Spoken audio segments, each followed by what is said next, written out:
we've been going through this transition, Finn, as you know, with the whole bag policies and stuff. Yeah. 2 years back or a season ago, we had the opportunity to just launch stamped bags immediately to make life simple for us. We decided not to do that because we didn't want to hurt the players, because we know how much money it costs players to play cornhole, to travel with us, to pay to be part of these tournaments, to pay for hotels, et cetera, as well as buying the equipment. These men and women are out there buying lots of bags from all these bag manufacturers. And so our philosophy season ago was to allow players to play with non-stamped bags, stamped ACO bags, and marked out bags, okay? But you only had to mark out your bag if you were actually going to show up on center court. We didn't even care if you were playing with another. Yeah, a year ago. We didn't even care if you were playing with somebody else's bags at that time. Then what we did was fast forward to this season.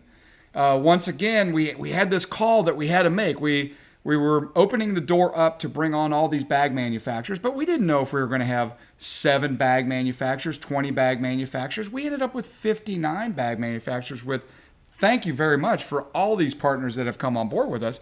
But the bag policy that we as a team decided to do was take one more season to transition over to eventually, doing what you see here. You got basement bags with an ACO stamp on it. So next season, just so everybody knows this, we're going to be transitioning over to all stamped bags. It makes it easier for everybody. And now that's given our players 2 years to find bags from one of these 59 partners that could be their bags. But this year, well, and I want to bring that back up.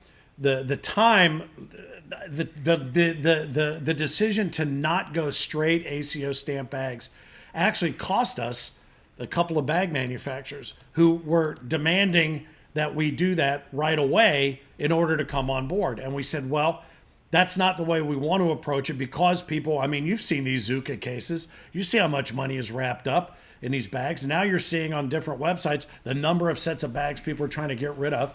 You also had to be able to find a set of bags that if you liked a certain stamp bag prior, you needed to find something that was the one-to-one equivalent of that bag with one of the new manufacturers. So to your point, if we had 8 manufacturers on with each with 4 lines, there was 32 to choose from to find something that was apropos to what you wanted to throw. It cost us a couple of people that wanted to come on board. They made their decisions. That's fine. If they decide to come on board later when it's only an ACO stamp bag, that's fine. They can still do that.